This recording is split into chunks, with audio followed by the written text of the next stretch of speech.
আপনার মতে শাশুড়িকে? শাশুড়ি শাশুড়ি তো সে যার নিজের মেয়ের ন্যাংটা হয়ে ঘুরলে কিছু না, যেন বৌমার মাথায় সবসময় ঘোমটাটা দেওয়াই থাকে।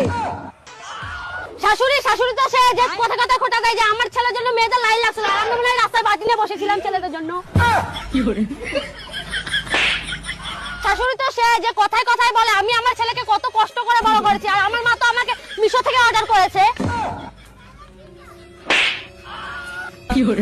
শাশুড়ি শাশুড়ি তো সে তার জামাই যদি তার মেয়েকে ভালোবাসে তাহলে সেটা রামলীলা, আর তার ছেলে যদি তার বৌমাকে ভালোবাসে তাহলে সেটা কালা জাদু।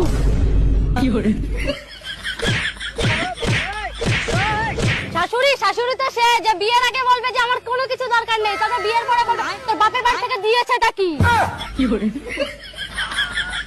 এত কিছুর পরে হাল হালো ক্যাবলাটা বলে যে শাশুড়িকে মায়ের চোখে দেখবে।